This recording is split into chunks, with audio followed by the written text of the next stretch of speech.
It's down to the wire in the United States. Just hours from now, voting will start for the midterm elections. Democrats and Republicans are in their final stretch of campaigning. These polls will decide who will run Congress. The U.S. Congress has two chambers. First, the House of Representatives with 435 seats in total, and all of them up for grabs. A second chamber is the Senate, where out of 100 seats, only about one-third are being contested. The results will set the tone for the next 2 years for Joe Biden's term. If it concludes with a strong Republican showing, it could upend many domestic and foreign policy plans.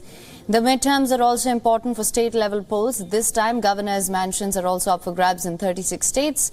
State-level lawmakers, secretaries of state and attorney generals will be decided as well.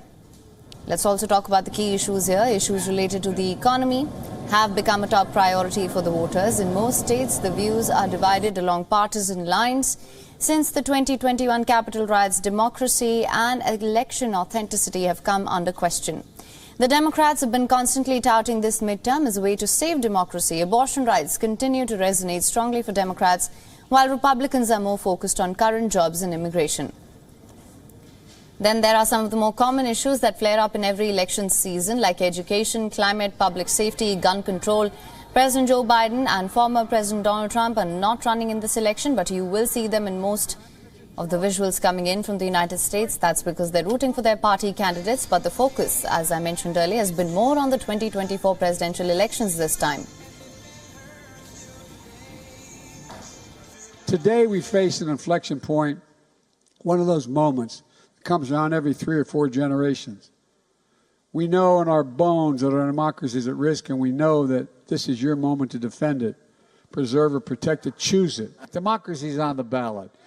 Political violence and intimidation are on the rise all across America. And you remember January 6th, the angry mob that stormed the U.S. Capitol, attacked law enforcement, hunted down elected officials, erected gallows to hang Vice President Pence. Well, West's opponent supported that mob. Now, Donald Trump has revealed that he will be making a very big announcement on the 15th of November. Remember, he's expected to throw his hat in the ring for 2024 race to the White House. These midterms could be a make-or-break moment for Trump's future.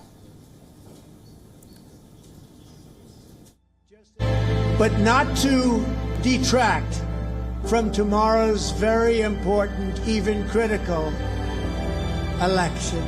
I'm going to be making a very big announcement on Tuesday, November 15th at Mar-a-Lago in Palm Beach, Florida. The midterms take place 2 years after a presidential election, so it's seen as a referendum on the performance of the current president. However, it's also a litmus test for the opposition. The Republicans, they're monitoring their own base and also how many could change their vote to red in the next presidential election. Now, as for past trends, if we have to go by them, they show that very few voters typically cast ballots in midterms.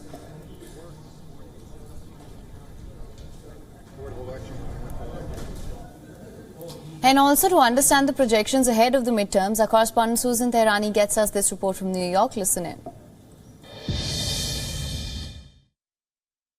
The 2022 midterm cycle has at times felt like a roller coaster. For example, we've seen glimmers and signs that the Democrats might buck the midterm trend, notably during the summer after the Supreme Court's Dobbs decision, where Democrats and their party sort of had a momentum. However, Republicans have been closing in fast on issues regarding inflation, the economy, and crime. Now, something of a nuance, perhaps, on Capitol Hill and less talked about is, and although we don't know what will happen after polls close, but should the Democrats not really gain many seats in the House and the Senate, it doesn't mean that the Dobbs decision was not important. Many analysts believe that if that Dobbs decision at the Supreme Court was not taken and abortion rights was not on the ballot, perhaps the Democrats would have lost even more votes at the end of the day.